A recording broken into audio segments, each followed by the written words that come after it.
看他们手上，他说，在这个肚子里面的宝宝是 their bun， 他们的 bun。Di sini dia katakan bayi yang ada dalam perutnya itu adalah roti mereka, yaitu bayi mereka. 然后这个丈夫跟太太指着他的肚子是别人的 oven， yaitu dalam perutnya mereka menunjukkan bahwa itu merupakan oven orang lain. 所以咯，就是说这个两夫妻他们的孩子在别人的肚子里面。Dan menunjukkan bahwa anak kedua suami istri ini di dalam perut orang lain. 所以呢，代孕母其实就是指着为别人承担怀孕过程的这个女人。Ibu surogasi ditujukan kepada seorang yang memikul proses mengandung bagi pasangan yang lain. 然后呢，这个生下来的孩子会归给别人，然后呢，他们会还钱给这个代孕母。Anak yang dilahirkan itu juga akan menjadi milik orang lain dan ibu surogasi itu juga akan dibayar. 那么这个英文surrogate mother，surrogate 其实意思就是说 substitute 或者是代替。Dalam English, perkataan surrogate ini bermaksud substitute, yaitu juga maksud pengganti. 如果华语我们就说代孕母就是代替她怀孕的母亲。Kalau bahasa Cina, ibu surogasi dikenali sebagai ibu yang mengganti untuk mengandung. 这就是为什么这张照片里面他们说their bun， 但是 her oven。 Ini adalah mengapa dalam gambar ini dikatakan itu merupakan roti mereka di dalam oven dia. 好，现在我们要来谈一谈代孕母如何受孕。 Sekarang kita akan bincangkan bagaimana ibu surogasi mengandung. 那么有两种方法。 Ada dua cara. 第一呢是这个自然受孕法。 Yang pertama adalah secara semula jadi. 第二呢是这个体外受精或者是 IVF。 Yang kedua ialah IVF. 我们首先来谈一谈这个自然受孕法。 Pertama-tama kita akan bincangkan tentang mengandung secara semula jadi. 这个自然受孕法其实就是指着这个丈夫还有这个代孕母之间发生性关系。 Cara mengandung semula jadi ini ditujukan kepada ada hubungan seks antara suami dan ibu surogasi itu. 透过他们两个的性关系呢，就产生胚胎，生下孩子。 Melalui hubungan mereka ada bayi dan akan melahirkan anak. 那么这个太太呢，会帮忙找一个代孕母。 Dan istri ini pula akan tolong untuk mencari seorang ibu surogasi. 通常呢，她是找跟她亲密的人。 Selalunya dia akan mencari orang yang rapat dengan dia. 比如说自己的妹妹或者是姐姐。 Contohnya adiknya ataupun kakaknya sendiri. 然后呢，就请求她的丈夫呢，跟这个代孕母发生性关系，让她怀孕。 Dan juga meminta ibu surogasi ini untuk melakukan hubungan seks dengan suaminya agar dia dapat mengandung. 然后呢，她怀孕生下孩子以后呢， Selepas dia mengandung dan melahirkan anak, 这个代孕母的工作就完成了。 tugas ibu surogasi ini sudah selesai. 要注意一下， Harus beri perhatian. 这个代孕母呢，她不会成为妾。 Ibu surogasi ini tidak akan menjadi gundik. 她在他们的家庭里面呢，不会有位分。 Dalam keluarganya tidak ada kedudukan apa-apa. 不像有一些人，他们会一个丈夫会有老婆，还有其他的妾。 Tidak seperti orang lain, seorang suami akan ada istri dan ada gundik yang lain. 所以我们才用了这张照片哦，他的这个太太介绍另外一个代孕母给她的丈夫。Oleh itu, saya menggunakan gambar ini untuk menggambarkan seorang istri yang memperkenalkan ibu surogasi kepada suaminya. 那么第二个受孕法就是 IVF。 Cara kedua untuk mengandung ialah IVF. 那么经过调查以后，我们发现到IVF 其实有好几种啦。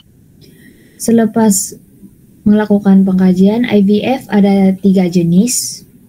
有一个是 IUI， 还有一个是 ICSI。 Ada IUI dan ICSI. 那么我就在这里简单介绍一下。 Sekarang saya akan memperkenalkan kedua ini secara ringkas. OK， 这个 IUI 是指着这个 intrauterine insemination。 IUI ini adalah intrauterine insemination. 这个精子会直接的来去植入这个uterus 里面。 Sperma akan terus dimasukkan ke dalam uterus itu. 这样的话，这些精子就会更容易的进入这个 fallopian tube 里面哦。 Dengan ini, sperm itu akan lebih senang masuk ke dalam fallopian tube. 这个会增高这个怀孕的几率。 Ini akan meningkatkan kebarangkalian untuk mengandung. 然后第二个呢，这个 ICSI 是指着 intracytoplasmic sperm injection。 ICSI ialah intracytoplasmic sperm injection. 在ICSI 只有他们会拿一个精子。 ICSI akan hanya mengambil 1 sperma sahaja. 然后直接的植入那个卵子里面。 Dan terus diinjek ke dalam ovum. 只有一个精子跟一个卵子。 Hanya 1 sperma dan hanya 1 ovum. 那么第三个呢，就是这个 IVF in vitro fertilization。 Yang ketiga adalah IVF, yaitu in vitro fertilization. 就是有好几个精子跟好几个卵子一起放进 petri dish 里面。 Yaitu ada beberapa sperm dan ada beberapa ovum dimasukkan ke dalam petri dish. 让这些精子跟卵子在那个 petri dish 里面能够成为胚胎。 Agar sperm dan ovum ini boleh menjadi embrio di dalam petri dish tersebut.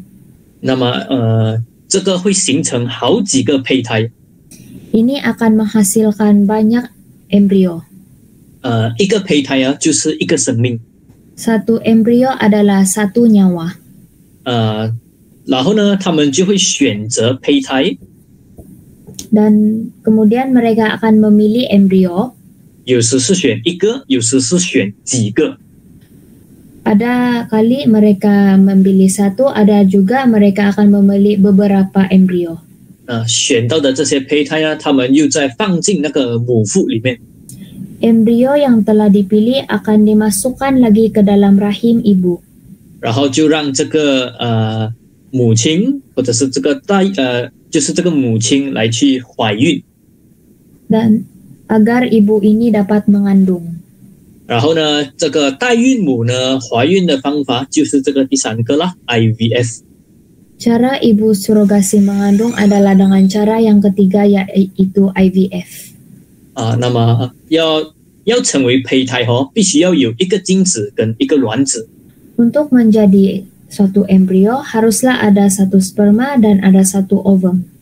那么IVF 其实它有4个 case， 4个案例。 Dalam IVF akan ada 4 jenis case. 第一个呢，精子跟卵子都是从丈夫和太太拿到的。 Yang pertama adalah sperm dan ovum tersebut adalah dari suami istri sendiri. 第二个情况呢，就是精子是丈夫的，卵子是别人的。 Dan keadaan yang kedua adalah sperm itu dari suami dan ovum itu adalah dari orang lain.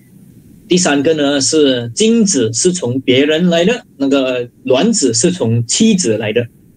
Yang ketiga, sperm itu dari orang lain, manakala ovum itu sendiri dari istri.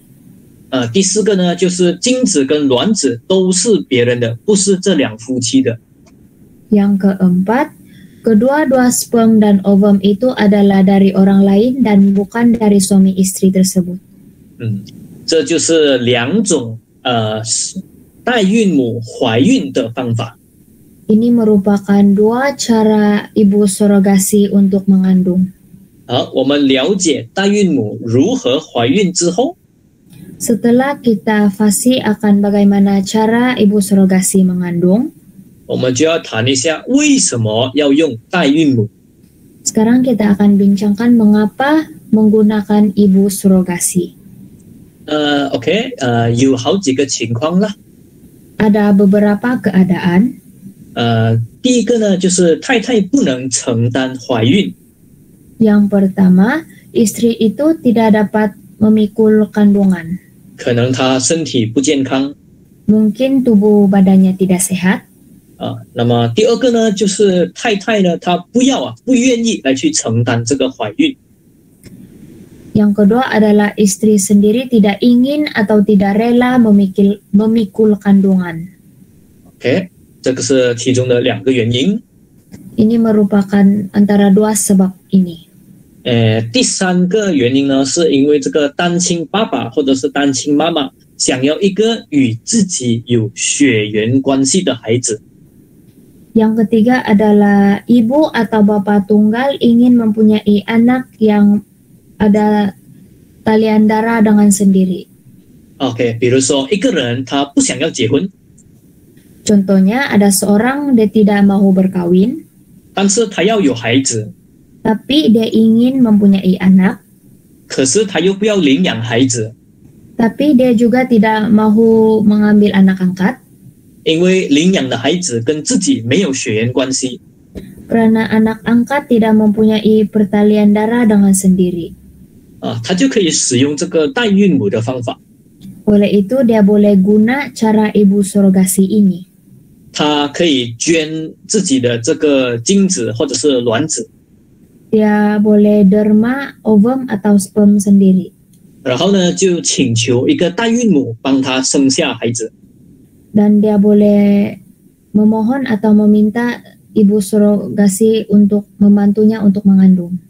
这样的话，他就会拥有一个跟自己有血缘关系的孩子。 Dengan ini dia boleh mempunyai anak yang ada pertalian darah dengan dirinya sendiri. OK， 那么第四Yang keempat 就是同性恋者想要孩子。 yaitu pasangan yang sama jantina ingin mempunyai anak. 比如说给一个gay 的这个一个对象啦。 Contohnya untuk seorang sepasang pasangan gay, 其中一个人就可以捐出这个精子来， salah seorang daripada mereka boleh dermakan sperma, 然后给那一些 lesbian 呢，就是女的同性恋者， bagi lesbian yaitu pasangan sesama jantina perempuan, 其中一个人可以捐出卵子， salah seorang daripada mereka boleh dermakan ovum. 透过这个方法呢，这些同性恋者也可以得到孩子。 Melalui cara ini, pasangan sama jantina juga boleh mendapatkan anak. 就好像这个照片里面有一对 gay 的两个丈夫， Sama seperti dalam gambar ini ada sepasang pasangan gay. 他们请了中间的这个代孕母帮他们怀孕。 Mereka meminta perempuan yang di tengah itu yaitu ibu surogasi untuk membantu mereka mengandung. 以上呢就是几个为什么要使用代孕母的原因。 Di atas ini adalah beberapa sebab mengapa ingin menggunakan ibu surogasi. 接下来我们要谈一谈为什么要成为代孕母。 Seterusnya kita bincangkan mengapa ingin menjadi ibu surogasi. 是咯，为什么要辛苦怀孕9个月，然后生下孩子？ Mengapa kita ingin susah-susah ingin mengandung 9 bulan dan ingin melahirkan anak, 然后生下的孩子又不是属于自己的， dan anak yang dilahirkan itu juga bukan milik kita sendiri. 为什么会有人想要成为代孕母呢？ Mengapa ada orang yang ingin menjadi ibu surogasi? 这是因为商机很大。 Karena ada peluang perniagaan yang besar. 那么这个代孕母他们的薪水很高 Gaji ibu surogasi sangat tinggi. 他们可以收到美金5万到6万。 Mereka boleh terima dolar Amerika sebanyak 50.000 hingga 60.000. 如果换去马币就有20万到24万。 Sekiranya kita tukarnya menjadi ringgit Malaysia, ya akan menjadi lebih kurang 200.000 hingga 240.000. 这个只是底薪而已 Ini hanya gaji kasar sahaja. 还没有加其他的 allowance Belum lagi tambah allowance yang lain. 如果他生下了孩子，还要另外还钱。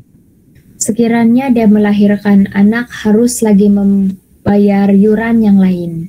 如果他生下的是双胞胎价钱又另外算 Sekiranya dia melahirkan anak kembar, harganya juga berlainan.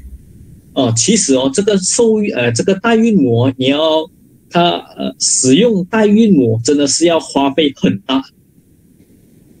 Kos yang digunakan untuk mengambil ibu surogasi adalah sangat besar. 你不只是要还这个受孕母的这个薪水， Bukan sahaja kamu harus membayar gaji ibu surogasi, 这个动手术IVF 也要美金25万，不对，2万5千。 IVF ini juga memerlukan yuran sebanyak dolar Amerika 25.000. 然后你还要请律师帮你做好那些正式的文件。 Kamu juga haruslah mengupah peguam untuk membuat dokumen yang resmi. 这个律师费也要整1万美金。 Yuran peguam ini juga memerlukan dolar Amerika sebanyak 10.000. 所以要用代孕母这个方法来得到孩子，真的是很贵很贵。 Cara untuk mendapat anak melalui ibu surogasi adalah sangat mahal. 所以呢，就是因为做代孕母很好赚， Disebabkan menjadi seorang ibu surogasi sangat untung, 所以呢，有人愿意要成为代孕母。 jadi sebab itulah ada orang yang rela menjadi ibu surogasi. 好，现在我们来看一下有哪一些国家允许这个代孕母。 Sekarang kita akan lihat beberapa negara yang mengizinkan ibu surogasi ini. 好，这些国家就包括荧幕上面所显示到的。 Negara-negara yang membenarkan ibu surogasi adalah yang seperti yang dipaparkan di screen. 比如说有印度啦，有俄罗斯， Seperti India, ada Rusia, 还有很多我不知道它华语名是什么的国家。 ada beberapa negara yang saya tidak tahu nama Chinanya. 也有包括这个英国啊、纽西兰啊、以色列啊。 Ada juga termasuk England, New Zealand, Israel, 美国、Australia 还有这个台湾。 Amerika, Australia, Meksiko, dan Taiwan. 这一些国家呢都是支持或者是允许代孕母的国家。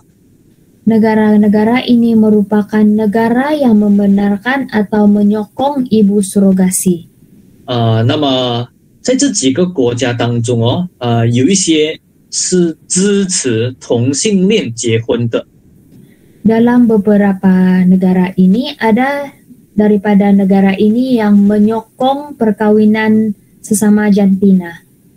比如说 Australia 啦， Sebagai contoh, Australia, Belgium、Mexico、 Belgium, Meksiko, New Zealand、英国还有美国。 New Zealand, England, dan USA.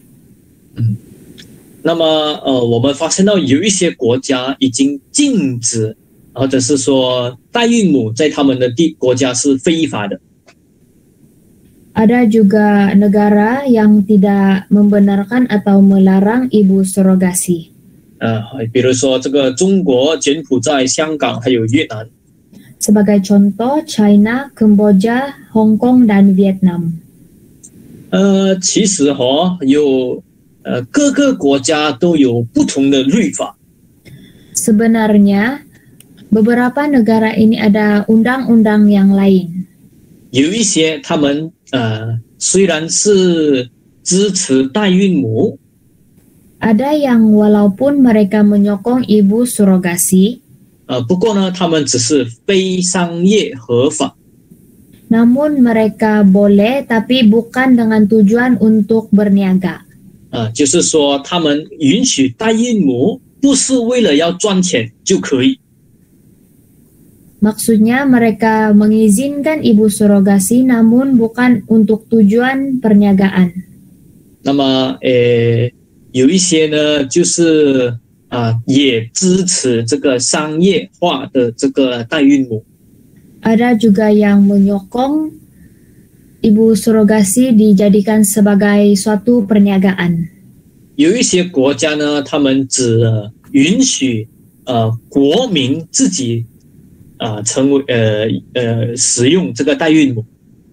Ada juga yang menyokong, yaitu negara menyokong warga negaranya sendiri sahaja menjadi ibu surogasi. 有一些呢，就是整个国家有一些州允许，有一些州不允许。 Ada juga dalam sebuah negara itu ada negara yang tidak benarkan, ada juga negeri yang benarkan. 这些资料我们在internet 其实都找得到。 Semua maklumat ini kita boleh dapatkan di internet. 各个国家都有各自的情况。 Setiap negara ada situasi mereka sendiri. 如果每一个国家的法律讲一讲的话，要花很长的时间。 Sekiranya kita bincangkan undang-undang bagi setiap negara yang akan memerlukan masa yang sangat panjang. 所以今天晚上重点就是说呢，有一些国家已经允许了，也有一些国家已经禁止了。 Jadi poin yang paling penting untuk malam ini adalah kita bincangkan ada negara yang benarkan, ada negara yang tidak benarkan. 那么马来西亚的看法是什么呢？ Namun apakah pandangan Malaysia pula? 因为马来西亚的这个官方宗教是这个回教。 Disebabkan Islam merupakan agama rasmi negara Malaysia, 所以呢，代孕是被禁止的。 namun oleh itu surogasi adalah dilarang. 但是目前没有什么律法来去解决马来西亚代孕的问题。 Namun setakat ini tidak ada banyak undang-undang yang dapat menyelesaikan persoalan tentang surogasi di Malaysia.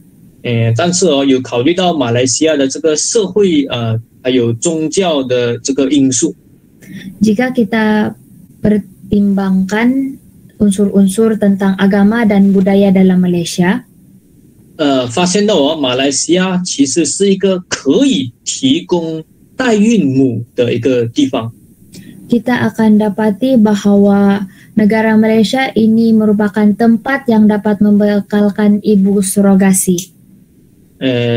目前为止没有什么规定或者是限制。 Setakat ini tidak ada ketetapan apa-apa ataupun hak. 很难说马来西亚以后代孕母是合法的或者是非法的。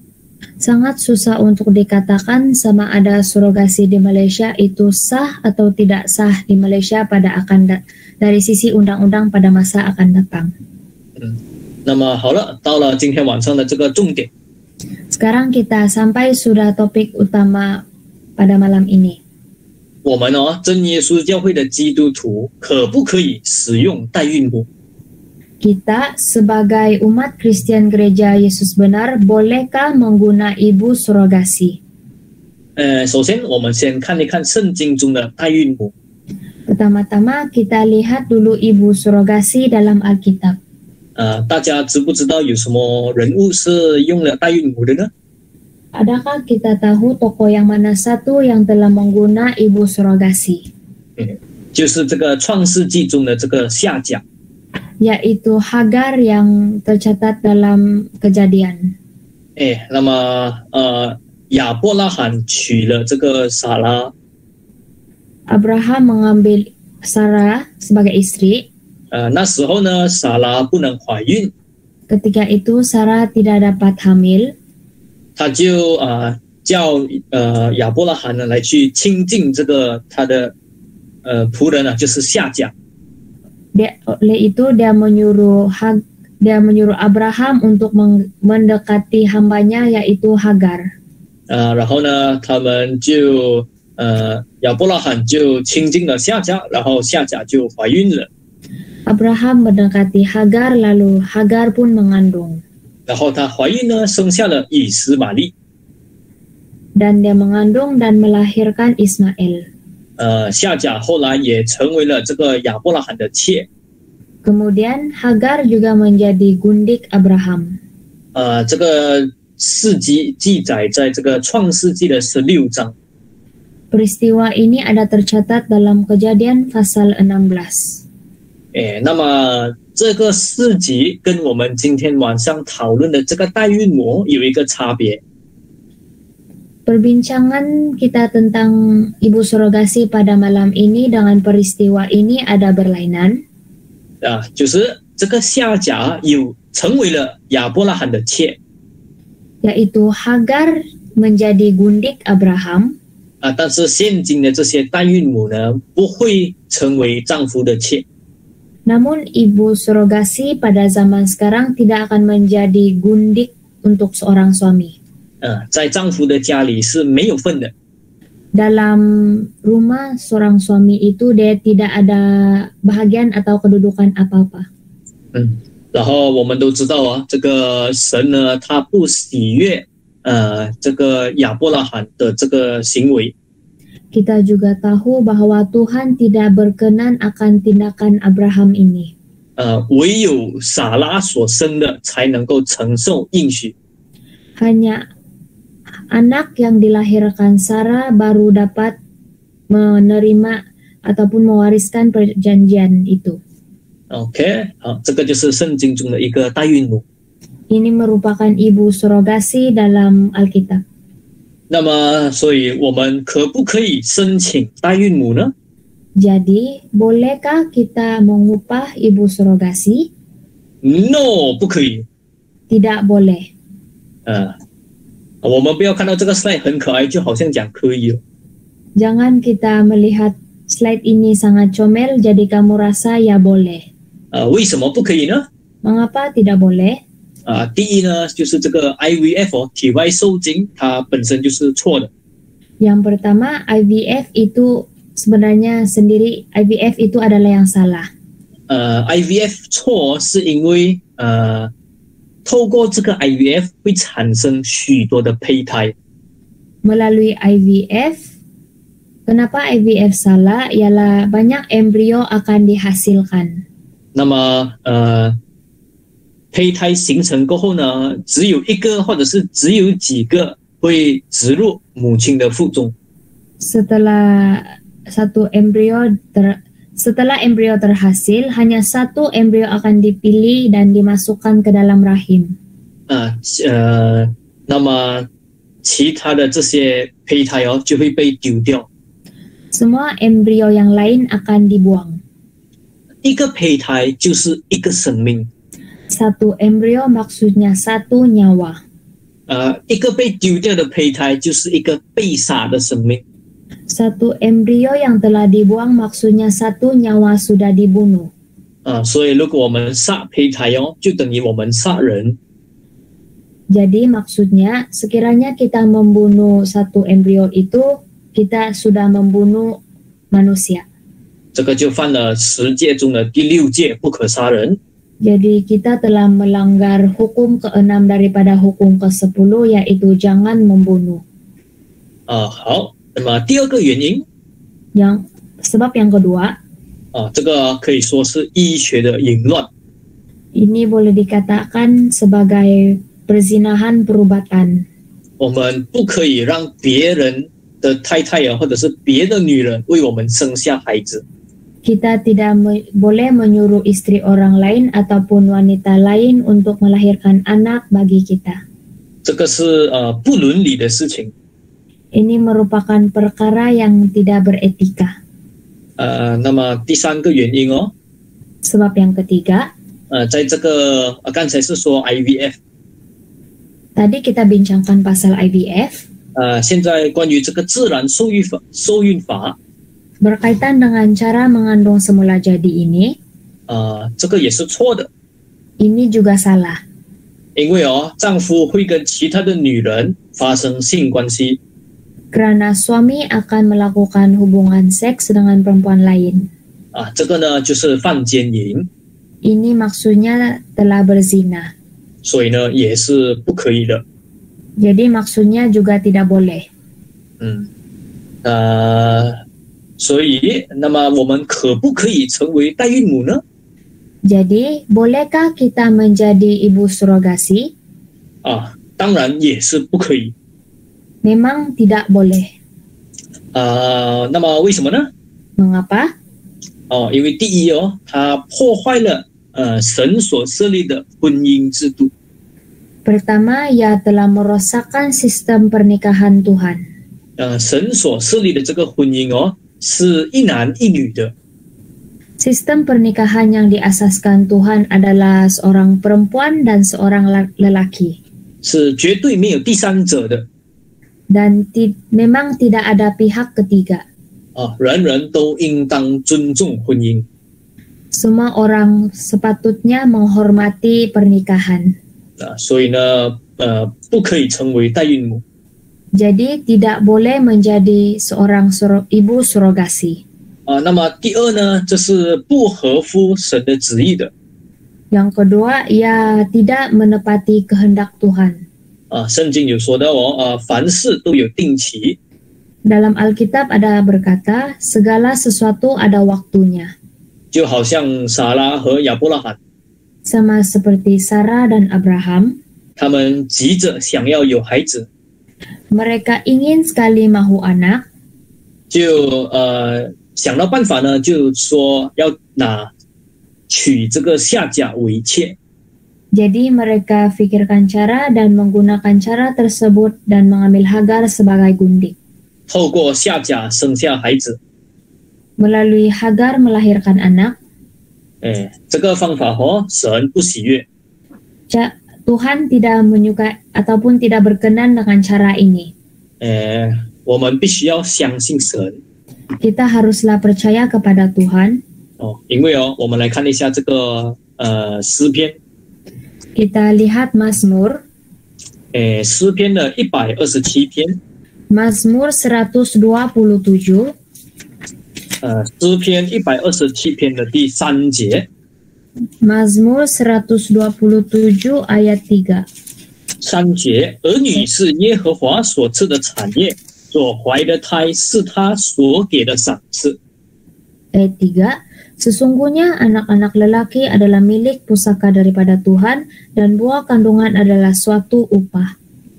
所以神如果要愿意要给我们孩子的话， Oleh itu sekiranya Tuhan ingin kita mendapat ataupun ingin memberikan kita anak, 他最后呢一定会给的。 Dia pasti akan memberikan kita juga. 那么第三个原因， Sebab yang ketiga, 这个代孕母会带来一个社会不良的风俗。 ibu surogasi ini akan menyebabkan arus dunia yang tidak baik. 如果世界上越来越多代孕母的话， Sekiranya dunia ini semakin banyak ibu surogasi, 这个世界不会越来越乱吗？ bukankah dunia ini akan menjadi semakin huru-hara? 那么一个代孕母生下来的孩子就会有2个妈妈。 Seorang anak yang dilahirkan melalui ibu surogasi akan mempunyai 2 orang ibu. 一个呢是法律上的妈妈， Satu, ibu yang sah secara undang-undang. 第二个呢是怀孕生他出来的那个代孕母。Yang kedua adalah ibu surogasi yang mengandung dan melahirkannya. 这个对于孩子会带来什么样的心理反应呢？ Apakah respon ataupun kesan psikologi yang akan dialami oleh anak ini? 可能这个孩子会比较不爱他法律上的妈妈。 Anak ini berkemungkinan akan lebih kurang mengasihi ibunya yang sah secara undang-undang. 我们也不知道他会有什么其他的心理障碍。 Kita juga tidak tahu apa halangan psikologi yang ada. 也有人说妈妈比较不会爱不是他所生的孩子。 Ada juga yang berkata, ibu tidak akan mengasihi anak yang bukan dilahirkannya. 因为不是他生的，他没有经过那个生产的痛。 Karena bukanlah dia yang lahirkan, jadi dia tidak melalui proses bagaimana sakitnya melahirkan anak. 他没有经过那个痛，所以他就没有那么爱他的孩子。 Dia tidak melalui proses kesakitan itu, jadi dia tidak mengasihi anaknya. OK 那么新闻报告也曾经说过， Dalam berita juga ada memberitahu, 现在他们试着把这个代孕母来去商业化。 sekarang mereka juga sedang mengkomersialkan ibu surogasi ini. 就是说把代孕母当成是一个产品这样Yaitu dia menganggap ibu surogasi sebagai sebuah produk. 那么他们精子跟卵子呢都可以称为是一个商品。 Mereka boleh menjadikan sperma atau ovum sebagai produk. 现在呢，连人的身体呢都可以租给别人。 Dan sekarang tubuh manusia juga boleh disewa kepada orang lain. 这种主意呢，都是那些拜马门的人想出来的。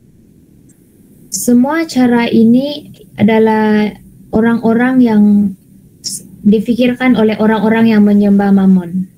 那么这个代孕母呢，也在好一些国家成为这个伦理上的一个大问题。 Ibu surogasi ini juga menjadi banyak masalah dari segi etika dalam banyak negara. 现在也有这些代孕母的旅游配套。 Ada juga sekarang ada case pelancongan ibu surogasi. 就是说，他们去旅游， Yaitu maksudnya mereka pergi melancong. 然后呢，在那里找了一个代孕母帮他们生孩子。 Dan mereka mencari seorang ibu surogasi dan membantu mereka melahirkan anak. OK， 比如说丈夫太太在自己的国家，在这里代孕母是不合法的。 Contohnya adalah suami istri di dalam negara mereka tidak sah untuk ambil ibu surogasi. 然后呢，他们这两夫妻呢就放假1年。 Jadi suami istri ini mengambil cuti selama setahun. 然后呢，他们就跑去美国旅游。 Mereka pun pergi melancong di Amerika. 然后呢，他们在那里呢就请了代孕母帮他们生孩子。 Di sana mereka telah mengupah seorang ibu surogasi untuk melahirkan anak. 孩子生下来以后呢，他们就带着孩子回自己的国家。 Selepas anak dilahirkan, mereka akan membawa anak itu kembali ke negara mereka. 然后他们就说：“这个孩子是我们旅游的时候生的。” Dan mereka akan berkata, anak ini adalah anak yang dilahirkan ketika kami sedang berlancong. 这样的情况都有。 Ada juga keadaan seperti ini. 然后还有一次有一个代孕母生下了一个双胞胎。 Ada juga ibu surogasi yang telah melahirkan pasangan kembar. 一个孩子是健康的，一个是 Down syndrome 的，或者是这个唐氏儿。 Satu bayi adalah yang sehat dan satu lagi ada Down syndrome. 那么这对丈夫跟太太他们就拿了这个健康的孩子。Pasangan suami istri ini mengambil anak yang sehat, 然后呢，这个 Down syndrome 的孩子他们就撇下给那个代孕母。 dan mereka meninggalkan anak yang ada Down syndrome itu kepada ibu surogasi. 这个就造成很多很复杂的法律上的问题。 Ini akan menimbulkan masalah yang rumit dari segi undang-undang. 所以说这个代孕母带来很大的问题，真的是带来造成社会的不良风俗。 Jadi disebabkan ini, ibu surogasi telah menyebabkan banyak arus dunia yang sangat tidak baik. 那么第四个原因就是它不符合基督的伦理。 Sebab keempat ialah dia tidak menepati etika Kristen. 刚才我们也谈过了，这个 IVF 呢就是杀害生命。 Kita sudah bincang tadi, melalui IVF juga ada berlakunya pembunuhan nyawa.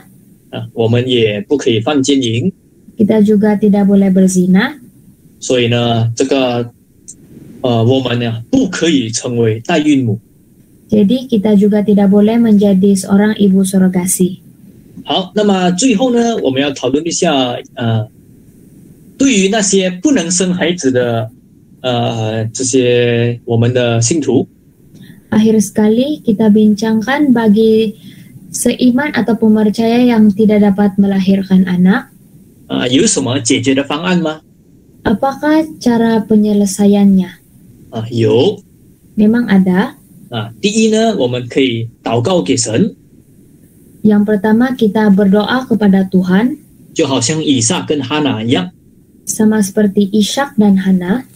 对以撒来说呢，他的太太利百加不能怀孕， Bagi Ishak, istrinya Ribka tidak dapat mengandung. 然后呢，以撒就求神祷告神， Jadi Ishak pun berdoa kepada Tuhan. 后来呢，神就赐给他们双胞胎， Lalu Tuhan mengurniakan mereka kembar, 就是以扫还有雅各。 yaitu Isau dan Yakub. 那么哈拿呢？ Hana pula, 一开始他也是没有孩子， pada mulanya dia tidak mempunyai anak. 然后呢，他就祷告给神， Lalu dia berdoa kepada Tuhan. 后来呢，神也赐给了孩子。 Kemudian Tuhan juga mengurniakannya kepada anak. 他的长子呢，就是撒母耳。 Dan anak sulungnya adalah Samuel. 除了撒母耳之外Selain daripada Samuel, 如果我们看圣经撒母耳记上的2章， sekiranya kita lihat 1 Samuel pasal 2, 2章的21节1 Samuel pasal 2 ayat 21, 这里说到耶和华眷顾哈拿，她就怀孕生了3个儿子2个女儿。 di sini dikatakan bahwa dan Tuhan mengindahkan Hana sehingga dia mengandung dan melahirkan 3 anak laki-laki dan 2 anak perempuan lagi. 所以哈拿后来呢就生了很多孩子。 Pada kemudian hari, Hana juga telah melahirkan banyak anak. 那么第二个方法呢，我们可以去收养或者是领养， Cara kedua, kita juga boleh mengambil anak angkat, 就好像末底改一样， sama seperti Mordekai. 他拿了他的这个堂妹就是以斯帖当做自己的养女。 Dia mengambil saudaranya yaitu sebelah ayahnya sebagai anak perempuan. 这个是我们可以用的2个解决方案啦。 Ini merupakan 2 cara penyelesaian yang kita boleh guna. 祷告跟领养。 Yang pertama doa, dan yang kedua ialah mengambil anak angkat. OK 啦，这就是我们今天晚上的分享。 Ini merupakan perkongsian kita pada malam ini. 如果大家想要知道更多的话呢，其实去 Google 找一找就可以了。 Sekiranya kita ingin tahu lebih banyak, kita boleh mencarinya di Google. OK 啦，好啦，分享到此。 Perkongsian sampai di sini saja. 大家有没有什么东西要问？ Ada apa-apa pertanyaan? 还是叶传道有没有什么要 comment？ Ataupun ada komen dari Pendeta James ya?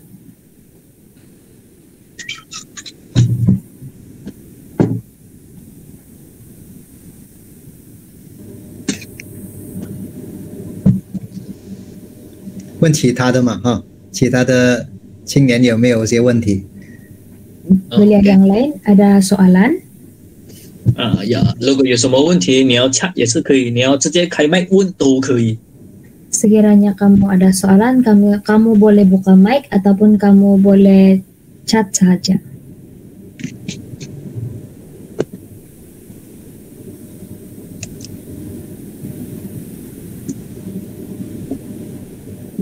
Yumio?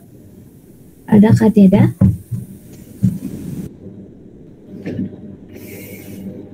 还是有什么feedback 吗？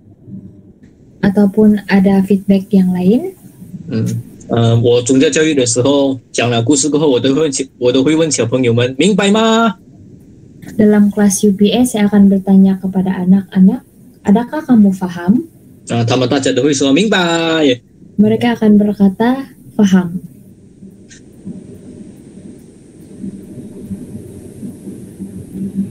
Stefanos 啊，传道。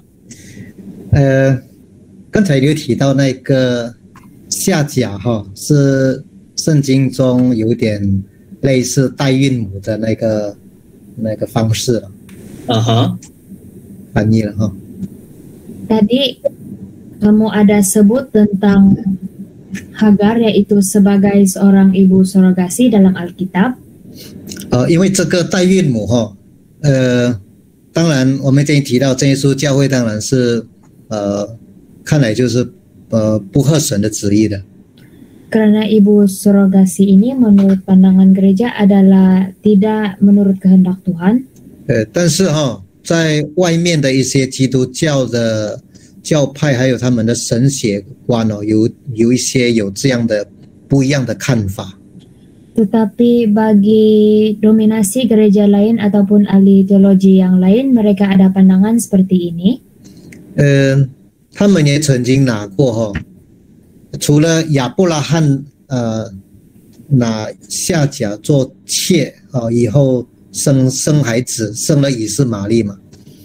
Selain daripada Abraham mengambil Hagar sebagai gundik dan telah melahirkan Ismail. 这是外面的哈，他们都说，这个童女哈，玛利亚，神也用她做代孕母。 Mereka juga mengatakan Maria, Tuhan mengambilnya sebagai seorang ibu surogasi. 这是他们讲的了哈。Ini adalah yang dikatakan oleh mereka. 他们从圣经中看代孕母说，那个童女玛利亚哈，也是神的代孕母，也就是这是合法了，神会赞同的。 Mereka mengambil pandangan bahwa Maria adalah ibu surogasi bagi Tuhan, jadi ini adalah yang menurut kehendak Tuhan. 那个约瑟只不过是拿来做他的一个养父了。 Yusuf hanyalah sebagai bapa angkatnya saja. 你有什么看法？ Ada pandangan? 哎呀，有没有想过这个问题？ Adakah kamu pernah memikirkan tentang persoalan ini? 没有哦，刚才也是传道讲了过后才想到，是哦，玛利亚也好像有代孕母的因素。 Tidak ada. Tadi pendeta ada sebutkan, baru saya terfikir bahwa Maria juga ada unsur-unsur ibu surogasi. 那我们的立场，真理的立场是什么？ Apakah pandangan dari segi kebenaran? 我们可以看路加福音第1章。 Kita boleh lihat Lukas pasal 1. 路加福音第1章。 Lukas pasal 1. 按照这个30节开始哦。 Sekiranya kita lihat bermula dari ayat 30. 天使说玛利亚叫她不要怕嘛，她要怀孕生子，然后生了孩子以后给她起名叫耶稣。 Malaikat berkata, janganlah takut Maria, dan dia telah mengandung dan melahirkan seorang anak-anak dan menamainya Yesus. 所以神呢借着天使就告诉玛利亚要借他的子宫生一个救主了。 Tuhan melalui Yesus menggunakan rahim Maria untuk melahirkan seorang juru selamat. 对了，那按照别人外面的理解，就是说，神也在容许代孕母啦。 Mengikut fahaman yang di luar sana, mereka berpendapat bahwa Tuhan juga mengizinkan ibu surogasi. 所以34节我们看注意这个哈。 Kita perhatikan ayat 34.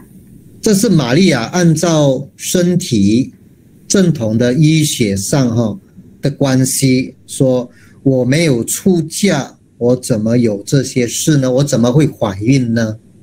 Dan Maria mengikut apa yang betul dari segi perubatan. Dia berkata, bagaimana hal itu mungkin terjadi karena aku belum bersuami? 对了，那天使怎么回答？ Jadi bagaimana malaikat menjawabnya? 天使说：“圣灵领到你的身上， Dia berkata, Roh Kudus akan turun atasmu. 至高的能力要隐蔽你。 Kuasa Allah yang maha tinggi akan menaungi engkau. 所以因此所要生的圣者必称为神的儿子。 Jadi anak yang akan kau lahirkan itu akan disebut Kudus anak Allah. 所以从这一节看玛利亚她的怀孕是圣灵临到她的身上，神至高神的能力的隐蔽她而怀孕的。 Melalui ayat ini, Maria telah mengandung karena Roh Kudus turun ke atasnya dan kuasa Allah yang maha tinggi menaunginya. 这是神的作为。 Ini merupakan perbuatan Tuhan. 因为必须要经过母胎嘛，要生出一个孩子是生出一个人来，就是肉身了。 Harus melalui yaitu dari kandungan ibu dan melahirkan seorang manusia. 但是这个没有牵涉到人的就是其任何人的那个卵子精子，就是没有牵涉其他的别人的精子。 Namun ini tidak ada terkena dengan sperma orang lain. 这个等于是神在造亚当的一样。 Ini sama seperti ketika Allah mencipta Adam. 那只不过是要透过这个同理玛利亚照着圣经的预言将来神道成肉身降生在人间。 Dan menurut nubuat dari Alkitab melalui Maria, Tuhan datang ke dunia ini. Tuhan datang ke dunia ini dengan darah dan daging. 对啊，这是在属灵的层面这是神的作为。 Dari segi permukaan rohani, ini merupakan perbuatan Tuhan. 那同样的还有另外一个例子，就是那个雅各Ada juga contoh yang lain yaitu Yakub. 雅各不是喜欢拉结吗？ Bukankah Yakub itu suka kepada Rahel? 但是他的舅舅拉班却给了利亚给他做太太。 Namun yaitu bapak saudaranya Laban telah memberi Lia sebagai istrinya. 所以雅各也类似有像亚伯拉罕一样后来怎么样拉结或者利亚呢，都把自己的女仆人嘛他自己的使女嘛给了雅各做妾。 Dan Rahel dan Lia juga ada mengambil hamba perempuan masing-masing untuk dijadikan gundik kepada Yakub. 那当然这个是有名分了，做妾了。 Memang ini ada bahagian atau kedudukan yaitu menjadi gundik. 但是目的跟代孕母有那个动机一样，就是帮她生孩子。 Tapi motifnya ada sama dengan ibu surogasi yaitu membantunya untuk melahirkan anak. 拉结就借着这个毕拉帮她怀孕嘛。 Rahel melalui Bilha untuk melahirkan anak. 那个利亚呢，就经过借着这个示帕帮她怀孕嘛。 Dia melalui Zilpa untuk membantunya mengandung, 所以是借用别人的子宫了。 yaitu menggunakan rahim orang lain. 那支持代孕母他们也用这个例子了。 Kepada yang menyokong ibu surogasi juga menggunakan contoh ini. 但是我们都知道，这个当时的多夫多妻制这种是不合神的旨意的。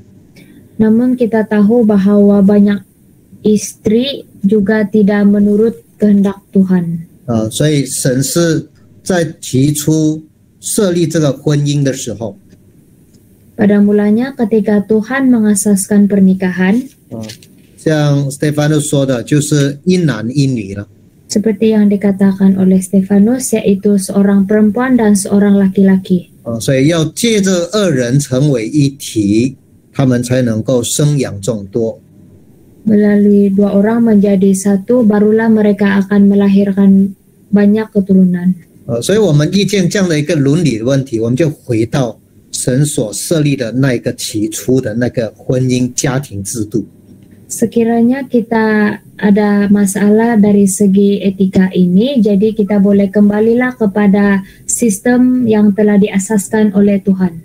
所以看来如果有代孕母的这种成立可容许的话， Sekiranya ada pendirian yang mengizinkan ibu surogasi, 像 Stephen 说的，就是那个医学上的淫乱了。 seperti yang dikatakan oleh Stefanus, yaitu perzinahan perubatan. 或者在伦理学里面还有另外一个名称叫做生殖性的通奸 （reproductive adultery）。 Seperti yang dikatakan ataupun ada dalam etika Kristen, yaitu reproductive adultery. 所以是一种奸淫啊。 Yaitu ia juga sejenis perzinahan. 因为除了自己的丈夫和太太以外，会牵涉他人的子宫、他人的器官、他人的精子、卵子，这些都是不在这个神所祝福的这个家庭伦理。 Jadi selain daripada istri orang lain, istri atau suami sendiri, jika ada kaitkan dengan rahim orang lain, sperma, ovum atau organ-organ orang lain, ya memang tidak berkenan atau tidak akan dapat berkat dari Tuhan. 所以我们还是回到神所设立的那一个婚姻制度。 Oleh itu kita kembalilah kepada pernikahan yang telah diasaskan kepada Tuhan. 那因为我们的这个我们在谈的这个课题是在那一个不可杀人那个诫命的那个伦理嘛。 Dan tema yang kita bincangkan ini adalah tema yaitu jangan membunuh. 但是我们会谈到这个代孕母，因为牵涉到那一个体外在受孕的那一个那一些人工会杀害生命。 Tetapi ya juga berkaitan dengan cara mengandung yang berlaku di luar tubuh, dan dia juga berkaitan dengan membunuh nyawa. 所以好像那个 IVF 就是会杀害生命。 Seperti IVF yang ada peluang untuk membunuh nyawa. 对，那另外的话就是说自然性的那一个，那就犯奸淫了。 Sekiranya kita menggunakan cara semula jadi, ya bermaksud sudah berzina. 就算是夫妻的那个精子卵子，刚才那个 Stefan 说你在解释有一个那个精和卵的一对一的那一个嘛有一个的一对一的。 Walaupun ya 上面。 对，那个 ya merupakan sperma dari suami dan istri. ICSI 了如果这个成立，如果是丈夫妻子有一个嘛胚胎 embryo， yaitu embrio dari suami dan istri. 好，太太又不要怀孕， Tetapi istrinya tidak ingin mengandung, 代孕母请好了， boleh pergi upah ibu surogasi. 已经准备好了，就是有了哦，是的， Sudah disediakan. 那可以用代孕母吗？ Adakah boleh guna ibu surogasi? 还是不能啊？ Memang tidak boleh. 哦，好像亚伯拉罕和撒拉嘛，哦， Sama seperti Abraham dan Sarah, 神跟他说过什么？ apakah yang dikatakan Tuhan kepada mereka? 我们来看创世纪哦， Kita lihat Kejadian. 创世纪21章， Kejadian pasal 21. 创世纪21章， Kejadian pasal 21. 我们看12节， Kita lihat ayat 12. 21章12节， Pasal 21 ayat 12. 神对亚伯拉罕说：“你不必为这童子和你的使女忧愁，凡撒拉对你所说的话，你都该听从，因为从以撒生的才是称为你的后裔。” Tetapi Allah berfirman kepada Abraham, janganlah sebal hatimu kerana hal anak dan budakmu itu. Dalam segala hal yang dikatakan Sarah kepadamu, haruslah engkau mendengarkannya. Sebab yang akan disebut keturunanmu ialah yang berasal dari Ishak. 所以你看，只有以撒是受承认的， Sini kita lihat hanya Ishak yang diiktiraf. 因为只有撒拉生的才是属应许的。 Karena hanya yang dilahirkan Salah adalah milik janji. 那亚伯拉罕拿了夏甲为妾，这个是人的意思，不是神的意思。 Abraham mengambil Hagar sebagai gundik adalah maksud manusia dan bukanlah maksud Tuhan. 况且也是他的太太撒拉用错方法了， Dan istrinya Sarah juga menggunakan cara yang salah. 因为撒拉容许夏甲给亚伯拉罕的嘛， Karena Sarah yang mengizinkan Hagar diberikan kepada Abraham. 但是神承认的只有以撒， Namun hanya Ishak yang diiktiraf oleh Tuhan. 因为是应许了。 Karena ia adalah janji. 所以不能说夏甲也是个代孕母，圣经说是容许的。 Dan bukan hanya Hagar dikatakan sebagai ibu surogasi, jangan kita katakan Alkitab mengizinkannya. 甚至神都不会承认。 Tuhan juga tidak mengiktirafnya. 好，大概就是这样一些再到这样分享了哈。 Saya hanya memberi perkongsian begini saja. 总之，租借别人的子宫，这是都不伦理啊。 Meminjam rahim orang lain adalah sesuatu yang perkara yang tidak beretika. 好的，那交回给 Stefanus。 Serahkan kembali kepada Stefanus.